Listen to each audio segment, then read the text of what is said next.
ओम शांति। 18 दिसंबर 2023। परम शिक्षक शिव भगवान उवाच। मीठे बच्चे, आत्मा और परमात्मा का मिलन ही सच्चा सच्चा संगम अथवा कुंभ है। इस मिलन से तुम पावन बनते हो। यादगार में फिर वह मेला मनाते हैं। बाबा कहते हैं, मीठे बच्चे, आत्मा और परमात्मा का मिलन ही सच्चा सच्चा संगम अथवा कुंभ है। इसी मिलन से तुम पावन बनते हो। यादगार में फिर वह मेला मनाते हैं। आज का प्रश्न है, तुम बच्चों में किस बात की बहुत बहुत सयानप चाहिए? तुम बच्चों में किस बात की बहुत बहुत सयानप चाहिए? उत्तर, ज्ञान की जो नाजुक बातें हैं उन्हें समझाने के बहुत सयानप चाहिए।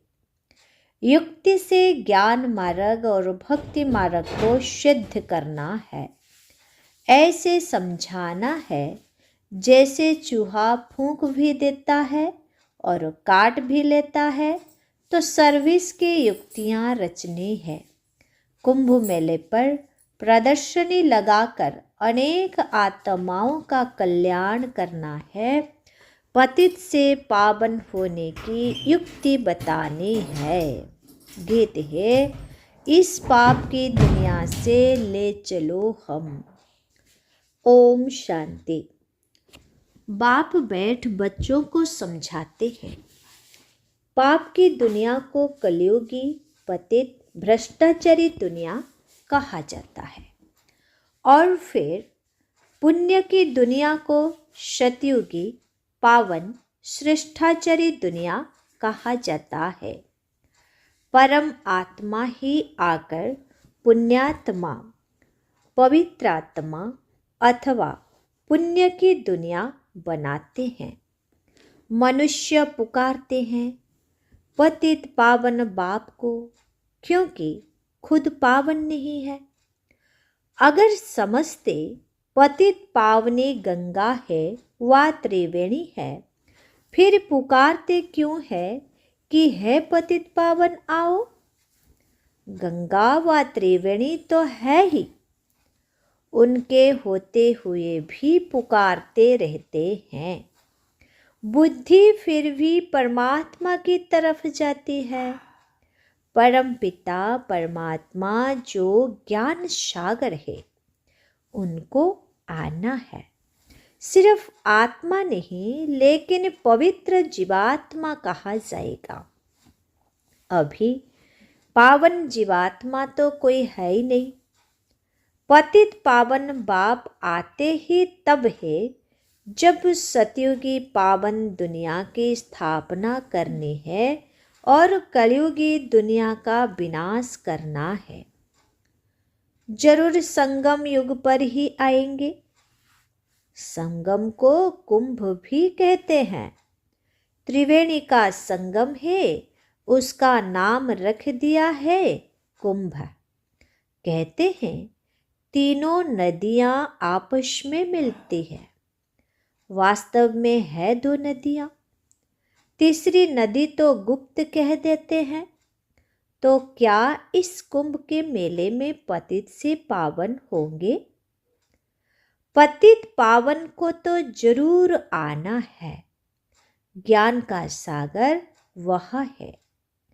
पतित दुनिया को पावन बनाना, कलयुग को सतयुग बनाना, यह तो परम पिता परमात्मा का ही काम है, न कि मनुष्यों का। यह तो सब ब्लाइंड फेथ है। अब अंधों को लाठी चाहिए। जब तुम लाठी बने हो, नंबरवार पुरुषार्थ अनुसार। बाबा ने कहा, तुम अब लाठी बने हो नंबरवार पुरुषार्थ अनुसार। लाठियाँ भी किस्म किस्म की होती है। कोई लाठी 100 रुपये की, कोई 2 रुपए की भी मिलती है। यहाँ भी सब नंबरवार है। कोई तो बहुत सर्विसेबल है। जब बीमारी होते हैं तब सर्जन को बुलाना पड़ता है। अब यह है ही पतित दुनिया। तुम पावन बन रहे हो। कहा जाता है आत्मा परमात्मा अलग रहे बहुकाल। फिर जब परम पिता परमात्मा अनेक आत्माओं के बीच आते हैं तो उसको कहा जाता है संगम का कुंभ। मनुष्य कुंभ के मेले पर बहुत दान करते हैं। वह कमाई होगी साधु संतों को और गवर्नमेंट को। यहाँ तुमको तन मन धन सहित सब कुछ दान करना होता है।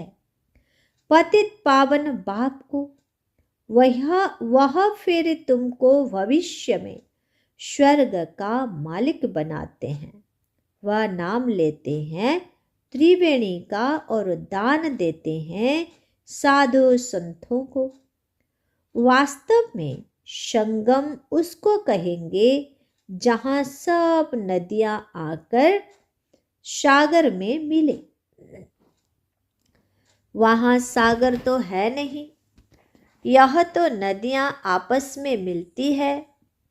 नदियाँ और सागर के मिलन को ही सच्चा सच्चा मेला कहा जाता है। लेकिन यह भी ड्रामा में नूंद है। इसमें गवर्नमेंट को भी रेल मोटर गाड़ी जमीन आदि से बहुत कमाई होती है, तो यह कमाई का मेला लगता है ना। इन बातों को तुम बच्चे जज कर सकते हो क्योंकि तुम हो ईश्वरीय मत पर। तो कुंभ के मेले का अर्थ निकालना चाहिए। बाबा ऐसे निबंध देते हैं। जो सेंसिबल बच्चे हैं उनको उठाना चाहिए। नंबर 1 सबसे सेंसिबल तो है मम्मा, फिर दूसरा है संजय, जिसको फिर बांटने के लिए पर्चे बनाने पड़े। यह त्रिवेणी पतित पावन नहीं है। पतित पावन तो सर्व का सद्गति दाता एक शिव बाबा है। त्रिवेणी को तो सद्गति दाता नहीं कहेंगे। यह नदियाँ तो है ही, आने की बात नहीं। गाते हैं पतित पावन आओ, आकर पावन बनाओ। तो यह पर्चे निकालने चाहिए। बहनों भाइयों, क्या पतित पावन ज्ञान सागर परम पिता परमात्मा है या यह नदियाँ? यह तो सदैव है। परमात्मा को तो पुकार जाता है आने के लिए। वास्तव में पतित पावन तो एक परमात्मा है। आत्माएं और परमात्मा अलग रहे बहुकाल। सुंदर मेला तब लगे जब मिले सतगुरु दलाल। वही सतगुरु आकर सबको सद्गति दे वापिस ले जाते हैं। ज्ञान स्नान तो वास्तव में परम पिता परमात्मा से करना चाहिए। पतित दुनिया की पावन दुनिया की स्थापना परम पिता परमात्मा कराते हैं। तुम उसे जानते नहीं हो। भारत जब श्रेष्ठाचारी था तब उसमें देही अभिमानी देवताएं रहते थे। उसे शिवालय कहा जाता है। अब कुंभ पर जाकर बच्चों को प्रदर्शनी लगानी चाहिए समझाने के लिए। समझाना है पतित पावन एक बाप है। वह कहते हैं मैं आता ही तब हूँ जब पतित से पावन बनाना होता है। तो प्रतिज्ञा करनी पड़े। रक्षाबंधन भगवान से तैलुक या संबंध रखता है, न कि साधु संतों से। प्रतिज्ञा परम पिता परमात्मा से की जाती है, न कि त्रिवेणी से। हे बाबा, हम आपकी श्रीमत से पावन बनने के लिए प्रतिज्ञा करते हैं। बाप भी कहते हैं, मैं तुमको पावन दुनिया का मालिक बनाऊंगा।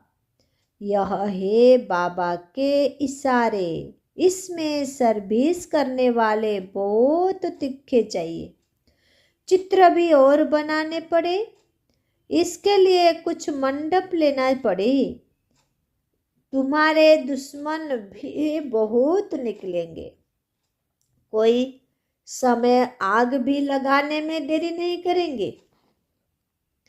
किसको झगड़ा करना होता है तो गाली देने लग पड़ते हैं। तुमको तो निरहंकारी बन साइलेंस में रहना पड़े। ब्रह्मा कुमारियां मशहूर तो हो गई है, पर्चे आदि जरूर बांटने हैं। कुंभ के मेले का खास महत्व रखते हैं। वास्तव में महत्व अभी का है। यह भी ड्रामा का खेल है। वहाँ से भी कोई का कल्याण हो सकता है, परंतु मेहनत लगती है। कांटों को फूल बनाने में मेहनत लगती है। कुंभ के मेले में प्रदर्शनी करने में भी हिम्मत चाहिए, जान पहचान चाहिए, जो कोई विघ्न न पड़े। तुमको सिद्ध करना है कि पतित पावन कौन है। मनुष्य पावन दुनिया स्वर्ग को याद भी करते हैं। कोई मरता है तो कहेंगे फलाना स्वर्गवासी हुआ। वहाँ तो बहुत माल ठाल होते हैं। वहाँ फिर यहाँ बुलाकर खिलाते क्यों हो? तुम श्रीनाथ के मंदिर में देखेंगे कितने माल बनते हैं।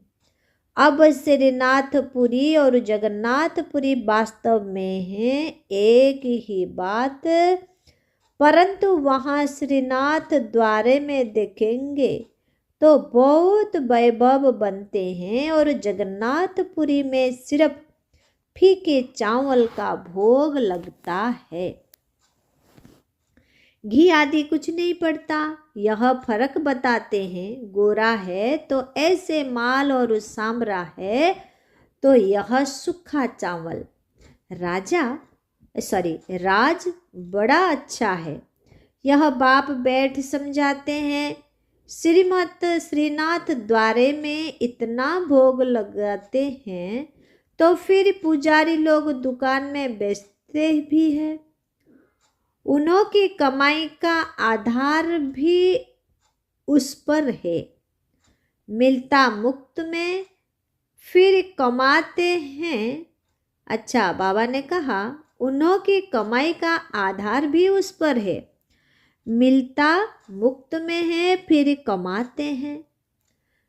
तो देखो कितनी अंधश्रद्धा की बातें हैं। यह है भक्ति मार्ग। ज्ञान मार्ग सदगति का मार्ग है। गंगा स्नान से थोड़ी ही सदगति होती है। बड़ा युक्ति से समझाना है। जैसे चूहा फूंक देकर काटता है ना, बड़ी ही सयानप चाहिए समझने और फिर समझाने की। कितनी नाजुक बातें हैं। मनुष्य कहते हैं कि हे परम पिता परमात्मा, तुम्हारी गत मत तुम ही जानो। इसका अर्थ तो समझते ही नहीं। तुम्हारी श्रीमत से जो सद्गति मिलती है वह तुम ही कर सकते हो, कोई कर न सके। सर्व का सद्गति दाता एक है। सर्व अक्षर जरूर डालना है। समझाया बहुत जाता है, परंतु समझने वाले तो बहुत थोड़े निकलते हैं। प्रजा तो बहुत बनती रहती है। मनुष्य खुद के नाम पर बहुत दान पुण्य करते हैं तो एक जन्म के लिए फल मिल जाता है। यहाँ तो 21 जन्म के लिए मिलता है। ईश्वर अर्थ दान करने से ताकत मिलती है। यह ईश्वर को जानते ही नहीं तो ताकत भी नहीं रही है। हिंदुओं के गुरु गोसाई तो ढेर है, क्रिश्चियन का देखेंगे तो एक है, एक का कितना रिकॉर्ड है। रिलीजन इज माइट कहा जाता है। अभी तुमने रिलीजन को समझा है तो कितनी ताकत मिलती है। बाबा कहते, बच्चे सबको यही वशीकरण मंत्र दो। बच्चों को बाप कहते हैं, तुम जहाँ से आए हो उसे याद करो तो अंत मते सो गति हो जाएगी।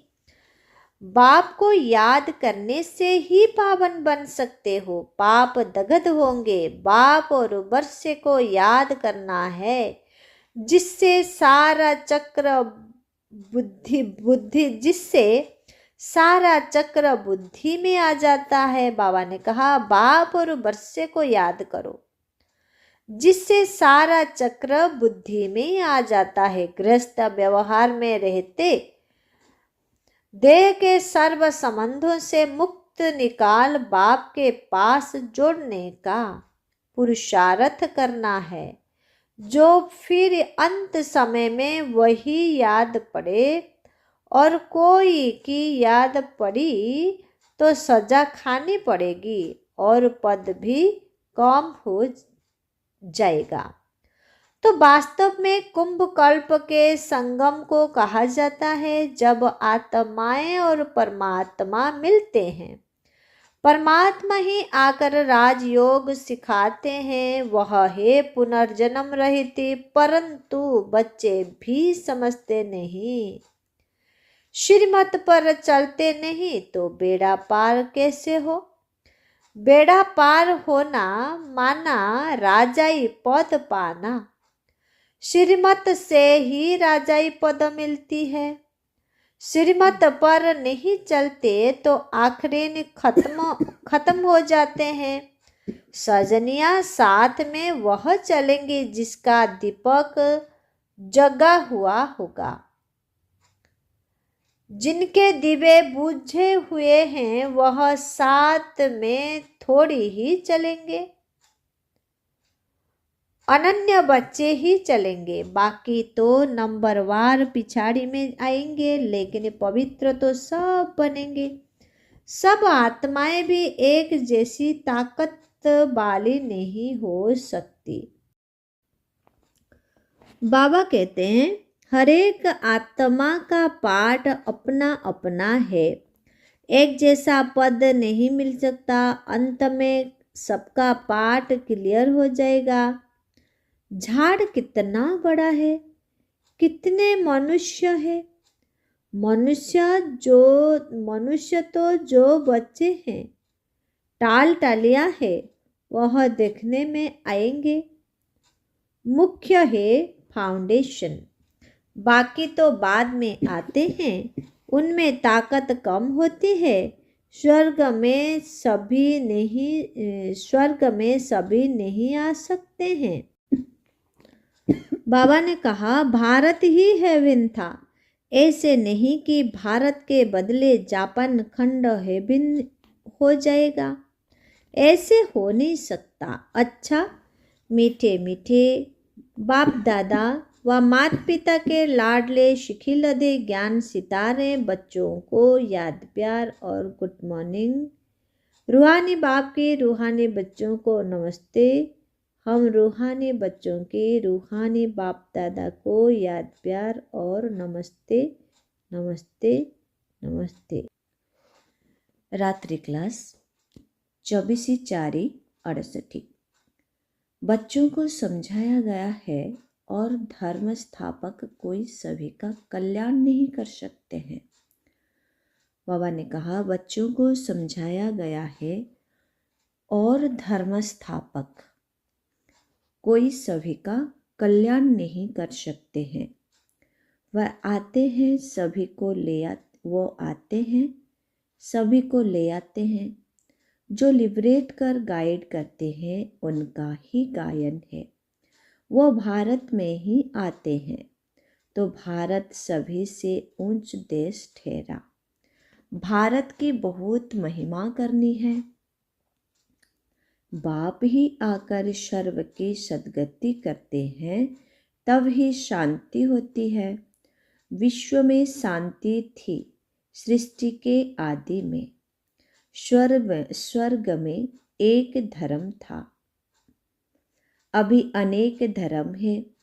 बाप ही आकर शांति स्थापन करते हैं, कल्प पहले मिशन करते हैं। तुम बच्चों को ज्ञान मिला है तो विचार सागर मंथन चलता है, और तो कोई का चलता ही नहीं है। यह भी तुम समझते हो।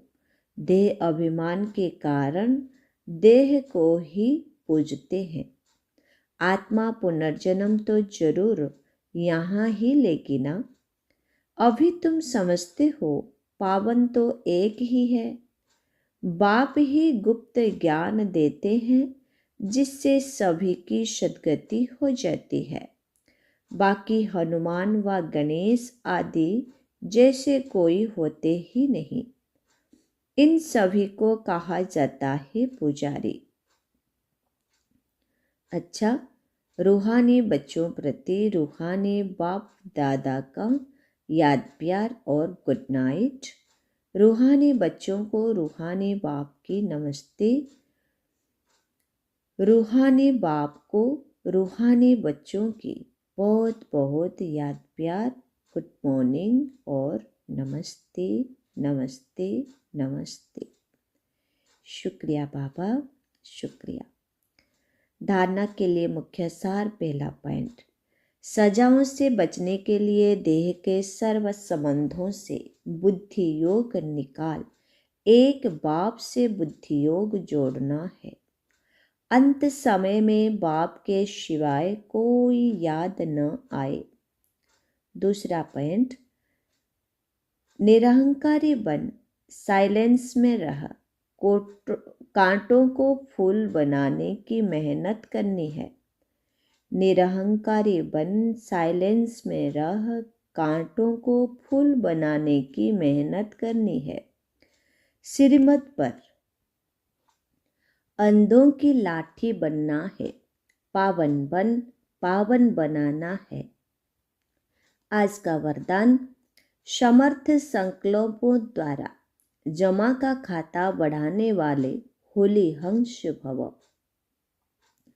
समर्थ संकल्पों द्वारा जमा का खाता बढ़ाने वाले होली हंस भव। जैसे हंस कंकड़ और रतन को अलग करते हैं, ऐसे आप होली हंस अर्थात समर्थ और व्यर्थ को परखने वाले। जैसे हंस कभी कंकड़ को चुग नहीं सकते, अलग करके रख देते, छोड़ देते, ग्रहण नहीं करते, ऐसे आप होली हंस व्यर्थ को छोड़ समर्थ संकल्पों को धारण करते हो। व्यर्थ तो बहुत समय सुना, बोला, किया, लेकिन उसके परिणाम में सब कुछ गंवाया। अब गंवाने वाले नहीं, जमा का खाता बढ़ाने वाले हो। आज का स्लोगन, स्वयं को ईश्वरीय मर्यादाओं के कंगन में बांध लो तो सर्व बंधन समाप्त हो जाएंगे। स्वयं को ईश्वरीय मर्यादाओं के कंगन में बांध लो तो सर्व बंधन समाप्त हो जाएंगे। ओम शांति।